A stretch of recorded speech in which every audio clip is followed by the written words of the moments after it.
সালে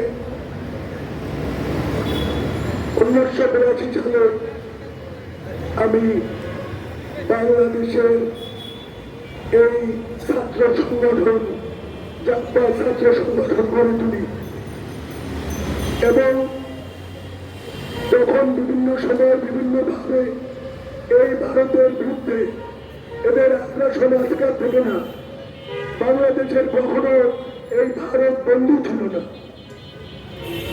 এরা সবসময় শত্রুতাই করে আছে এবং সুবিধা দেওয়ার জন্যই বসে আছে, আমাদেরকে কোনো সুবিধা দেয় না। এই অবস্থার ভিতরে তারপরেও আমি এই জাতীয় ছাত্রলীগ থেকে নির্বাচন করি এই সরকারি বাংলা কলেজের এবং ওখানে আমার পূর্ণ দল পূর্ণ প্যানেল নির্বাচিত হয় এই জাতীয় ছাত্রলীগ থেকে। আমি সেখানে বিপি নির্বাচিত হই।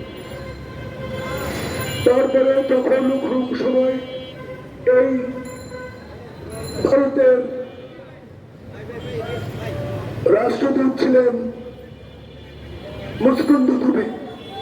আমরা তার বিরুদ্ধে আন্দোলন করেছি এবং আমাদের বহু ছাত্র নেতা জাপার কর্মীরা এরা কারারুদ্ধ হয়েছে।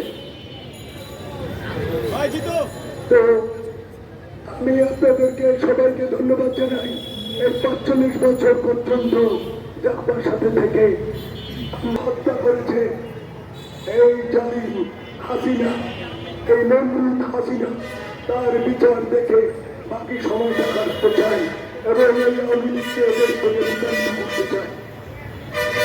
পরিশেষে আমি জাপান আজকের অনুষ্ঠানের সভাপতি রাশেদ প্রধান